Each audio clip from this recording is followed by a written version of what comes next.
Excel PU college ಗುರುವಾಯಿನಕೆರೆ, ಕರ್ನಾಟಕದ number 1 PU college. Admissions open now. ನಾಳೆ ಕಾಂಗ್ರೆಸ್ ಸರ್ಕಾರದ ಸಿದ್ದರಾಮಯ್ಯ ನೇತೃತ್ವದ ಸರ್ಕಾರದ ಬಡ್ಜೆಟ್ ನಾಳೆ ಮಂಡನೆ ಆಗದಿದೆ. ಸಿದ್ದರಾಮಯ್ಯ ಅಂತ ಹೇಳಿದ್ರೆ ತೆರಿಗೆಗಳನ್ನು ಹೊರೆಯನ್ನು ಏರುವಂಥ ರಾಮಯ್ಯ ಇವರು.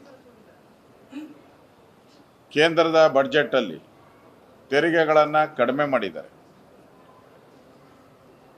ನಿರ್ಮಲಾ ಸೀತಾರಾಮನ್. ಅದು ಅವರ 1 ಗಂಟೆ 10 ನಿಮಿಷದ ಭಾಷಣದಲ್ಲಿ. ಇಲ್ಲಿ ಸಿದ್ದರಾಮಯ್ಯನವರು ತೆರಿಗೆಗಳನ್ನು ಬಡ್ಜೆಟಲ್ಲಿ ಏರಿಸಲ್ಲ, ವರ್ಷ ಪೂರ್ತಿ ತಿಂಗಳಿಗೆ 4 ತೆರಿಗೆಗಳನ್ನು ಹಾಕಿದ್ದಾರೆ. ಈಗಾಗಲೇ 36 ತೆರಿಗೆಗಳನ್ನು ಹೇರಿದ್ದಾರೆ. ಈಗ ಹೊಸ ತೆರಿಗೆಗಳನ್ನು ಹುಡುಕ್ತಾ ಇದ್ದಾರೆ. ನನಗೆ ಪೆಟ್ರೋಲು, ಡೀಸಲ್ಲು, ಎಣ್ಣೆ, ಸಿಗರೇಟ್ ಈ ಥರದ್ದು ಏನಾದರೂ ಹುಡುಕ್ತಾರೆ. ಮನೆ ತೆರಿಗೆ ಎಲ್ಲ ರೈಸ್ ಮಾಡಿಬಿಟ್ಟಿದ್ದಾರೆ.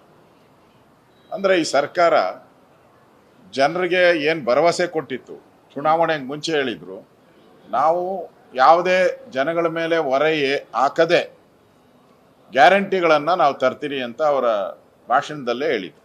ಆದರೆ ತೆರಿಗೆಗಳ ಭಾರದಿಂದ ಸಿದ್ದರಾಮಯ್ಯ ಒಬ್ಬರೇ ನನಗನ್ಸ್ತತೆ ಅವರ ಅವಧಿ ಮುಗಿಯೋದ್ರೊಳಗಡೆ 6 ಲಕ್ಷ ಕೋಟಿ ಸಾಲ ಮಾಡ್ತಾರೆ.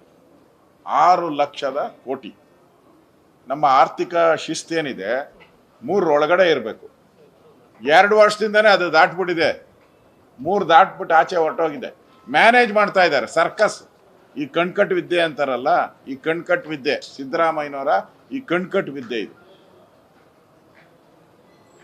ಆ ಕಣ್ಕಟ್ಟು ವಿದ್ಯೆಯಿಂದ ಆ ಒಂದು ಆದಾಯವನ್ನು ಜಾಸ್ತಿ ಮಾಡಿ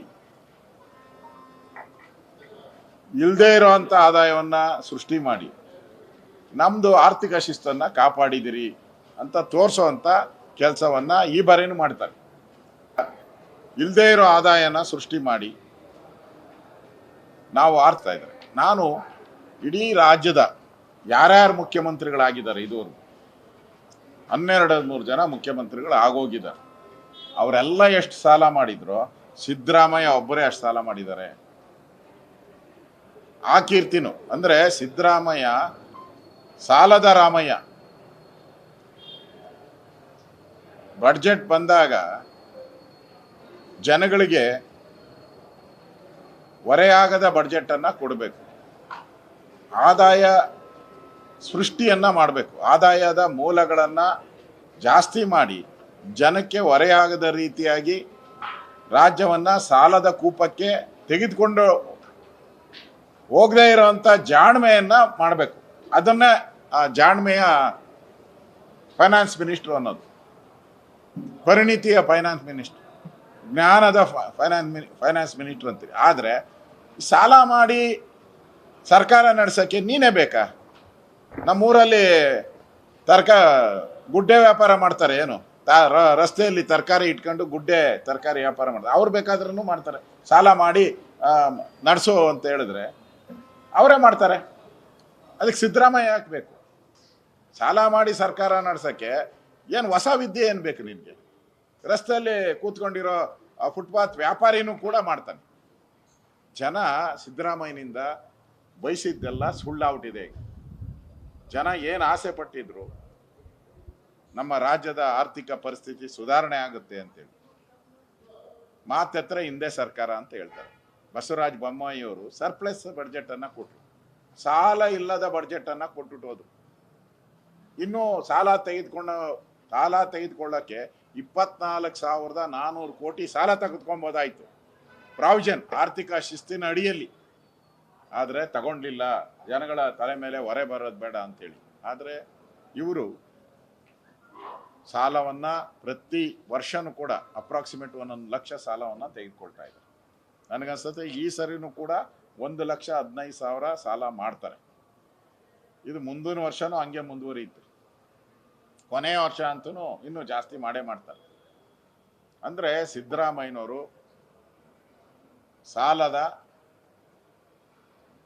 ಜನಗಳ ತಲೆ ಮೇಲೆ ಏರುವಂಥ ಒಂದು ಬಡ್ಜೆಟನ್ನು ಮಾಡೋಕ್ಕೆ ಹೊರಟಿದ್ದಾರೆ ಅಂತ ನನಗಿರುವಂಥ ಮಾಹಿತಿ. ಅದರಿಂದ ನಾನು ಸರ್ಕಾರಕ್ಕೆ ಈಗಾಗಲೇ ಪತ್ರ ಬರೆದಿದ್ದೀನಿ. ಗೋವಿಂದರಾವ್ ವರದಿ ಬಂದಿದೆ. ಅದರಲ್ಲಿ ಬ್ಯಾಕ್ವರ್ಡ್ ತಾಲೂಕುಗಳೇನಿತ್ತು, ನಂಜುಂಡಪ್ಪ ವರದಿಯಲ್ಲಿ ಏನು ಬ್ಯಾಕ್ವರ್ಡ್ ತಾಲೂಕಿತ್ತು ಅದಕ್ಕಿಂತ ಜಾಸ್ತಿ ಆಗಿದೆ ಈಗ ಬ್ಯಾಕ್ವರ್ಡ್ ತಾಲೂಕು. ಅದರಲ್ಲಿ ಪ್ರಾವಿಷನ್ ಮಾಡಿದ್ದಾರೆ 43,000 ಕೋಟಿನ 5 ವರ್ಷದಲ್ಲಿ ಇಡಬೇಕು ಅಂತ. ಅಂದರೆ ಪ್ರತಿ ವರ್ಷ ಅಪ್ರಾಕ್ಸಿಮೇಟ್ಲಿ 15,000 ಕೋಟಿ ಇಡಬೇಕು. ಈಗಾಗಲೇ ನಾನು ಮುಖ್ಯಮಂತ್ರಿಗೆ ಪತ್ರ ಬರೆದಿದ್ದೀನಿ. ಈ ಬ್ಯಾಕ್ವರ್ಡ್ ತಾಲೂಕಿಗೆ ಸಂಬಂಧಪಟ್ಟಂತೆ 15,000 ಕೋಟಿಯನ್ನು ಬಡ್ಜೆಟಲ್ಲಿ ಇಡಬೇಕು. ನೀವು ಹೊಸದಾಗಿ ನಂಜುಂಡಪ್ಪ ವರದಿ ಆದಮೇಲೆ ಬಂದಿರುವಂಥ ಗೋವಿಂದರಾವ್ ವರದಿಯಲ್ಲಿ ಅದನ್ನು ಮೆನ್ಷನ್ ಮಾಡಿದ್ದಾರೆ ಅವರು. ಆ ಥರ ಕಾಪಿನೂ ಕೂಡ ಇದೆ. ಅದರಿಂದ ಆಗ್ರಹವನ್ನು ನಾನು ಮಾಡ್ತಾ ಇದ್ದೀನಿ. ಕಾಂಗ್ರೆಸ್ ಸರ್ಕಾರ ಒಳ ಜಗಳದಿಂದ ಒಂದು ರೀತಿ ಇಡೀ ಸರ್ಕಾರ ಸತ್ತೋಗಿದ ರೀತಿ ಇದೆ.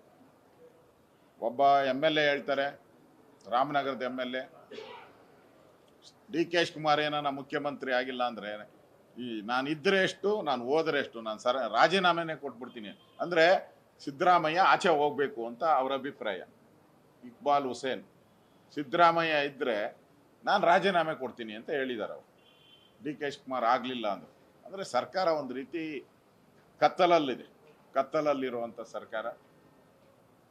ಇದರಿಂದ ನನಗನ್ಸ್ತತೆ ಈ ಬಡ್ಜೆಟಲ್ಲಿ ಹೊಸತನ ಏನು ನಾವು ಬಯಸಕ್ಕೆ ಸಾಧ್ಯನೇ ಇಲ್ಲ. ಹೊಸತನ ಏನೂ ಇರಲ್ಲ ಇದರಲ್ಲಿ. ಮಾತೆತ್ತರೆ ಗ್ಯಾರಂಟಿ, ಅವರು ಗ್ಯಾರಂಟಿಯನ್ನು 100 ಸರಿ ಹೇಳ್ತಾರೆ. ಆಮೇಲೆ ಕೇಂದ್ರ ಸರ್ಕಾರವನ್ನು ಬೈಯೋದು, ಮೋದಿಯವರನ್ನು ಬೈಯೋದು, ಅಷ್ಟೇ ಬಡ್ಜೆಟ್ ಇವ್ರದ್ದು. ಈ ಬಡ್ಜೆಟಲ್ಲಿ ಹೈಲೈಟ್ಸ್ ಏನು ಅಂದರೆ ಮೋದಿನ ಬೈಯೋದು, 5 ಗ್ಯಾರಂಟಿಗಳ ಬಗ್ಗೆ ಮಾತಾಡೋದು. ಅಷ್ಟು ಬಿಟ್ಟರೆ ಈ ಬಡ್ಜೆಟಲ್ಲಿ ಏನೂ ಇರಲ್ಲ. ಕಳೆದ ಬಾರಿ ಬಡ್ಜೆಟಲ್ಲೇ ಏನು ಘೋಷಣೆ ಮಾಡಿದಾರೋ, ಮೊನ್ನೆ ಮುಖ್ಯಮಂತ್ರಿ ಹೇಳಿದಾರೋ 90% ಅಚೀವ್ ಮಾಡಿದಾರಂತೆ. 90 ಅಲ್ಲ 9% ಮಾಡಿಲ್ಲ ನೀವು. ನನ್ನ ಹತ್ರ ದಾಖಲೆ ಇದೆ. ಎಲ್ಲದಕ್ಕೂ ಏನು ತೋರಿಸಿದ್ದೀರಾ? ಆದೇಶ ಹೊರಡಿಸಲಾಗಿದೆ, ಟೆಂಡರ್ ಕರೆಯಲಾಗಿದೆ, ಸ್ಕ್ರೂಟ್ನಿಯಲ್ಲಿದೆ, ಅಭಿಪ್ರಾಯ ಸಂಗ್ರಹಣೆ, ಇಷ್ಟೇ ಇರೋದು. ಅದನ್ನೆಲ್ಲ ಸಾಧನೆ ಅಂತ ತೋರಿಸ್ತಾ ಇದ್ದಾರೆ. ಬಡ್ಜೆಟಲ್ಲಿ ಈ ವರ್ಷ ಹೇಳಿದ್ದ ಬಡ್ಜೆಟಲ್ಲಿ ಮುಂದಿನ ವರ್ಷದಲ್ಲಿ ಕಂಪ್ಲೀಟ್ ಆಗಿರೋದು ಎಷ್ಟು? 9% ಇಲ್ಲ. ಇದು ಒಂದು ಬಡ್ಜೆಟಿಂದ 12 ತಿಂಗಳಲ್ಲಿ ಕಂಪ್ಲೀಟ್ ಆಗಿರೋದು ಎಷ್ಟು? 9%. ಆದೇಶ ಹೊರಡಿಸಿರೋದು ಯಾವುದು ಲೆಕ್ಕ ತಗೊಳಕ್ಕೆ ಸಾಧ್ಯನೇ ಇಲ್ಲ. ಯಾಕಂದ್ರೆ ಆದೇಶ ಹೊರಡಿಸಿರೋದು ವಾಪಸ್ ತಗೊಬೋದು ನೀವು ಎನಿ ಟೈಮ್. ಅದರಿಂದ ಈ ಸರ್ಕಾರ ತೆರಿಗೆಗಳನ್ನು ಕಲೆಕ್ಟ್ ಮಾಡೋದ್ರಲ್ಲೂ ಫೇಲ್ಯೂರ್ ಆಗಿದೆ. ಸಫಿಷಿಯೆಂಟ್ ತೆರಿಗೆಗಳು ಯಾವ್ಯಾವ ಇಲಾಖೆಯಿಂದ ಬರಬೇಕಾಯಿತು ಅದು ಬಂದಿಲ್ಲ. ಮತ್ತು ಅಚೀವ್ಮೆಂಟ್ ಏನಿದೆ, ಅಚೀವ್ಮೆಂಟು 48% ಮಾತ್ರ ಮಾಡಿದ್ದಾರೆ. ಎಲ್ಲ ಇಲಾಖೆ ಅಚೀವ್ಮೆಂಟು 48%. ಅಂದರೆ ಇನ್ನು 52% ಅಚೀವೇ ಮಾಡಿಲ್ಲ ಬಡ್ಜೆಟಲ್ಲಿ. ಯಾಕೆ ಅಂದರೆ ಪಾಪರ್ ಆಗಿದೆ ಸರ್ಕಾರ, ಹಣ ಇಲ್ಲ, ಹಣ ಬಿಡುಗಡೆನೇ ಮಾಡಿಲ್ಲ. ಕೆಲವು ಇಲಾಖೆಗೆ ಏನು ಬಡ್ಜೆಟಲ್ಲಿ ಘೋಷಣೆ ಮಾಡಿದ್ರು ಅದರಲ್ಲಿ 40% ಹಣನ ಬಿಡುಗಡೆನೇ ಮಾಡಿಲ್ಲ. ಇನ್ನು ಖರ್ಚು ಮಾಡೋದು ಇಲ್ಲಿಂದ ಬಂತು. ಆದ್ದರಿಂದ ಈ ಬಡ್ಜೆಟ್ ಏನು ಸಿದ್ದರಾಮಯ್ಯನವರು ಮಂಡಿಸೋಕ್ಕೆ ಹೊರಟಿದ್ದಾರೆ, ನನಗನ್ಸ್ತತೆ ಇದು ಒನ್ಲಿ ಕೇಂದ್ರ ಸರ್ಕಾರವನ್ನು ಬೈಯೋ ಅಂಥ ಬಡ್ಜೆಟ್. ಅದು ಬಿಟ್ಟರೆ ಬೇರೆ ಏನೂ ಇಲ್ಲ ಅಂತ ನನಗನ್ಸ್ತದೆ. ನ್ಯೂಸ್ ಫಸ್ಟ್, ನಿರ್ಭೀತಿಯಿಂದ ನಿಮ್ಮ ಪರವಾಗಿ.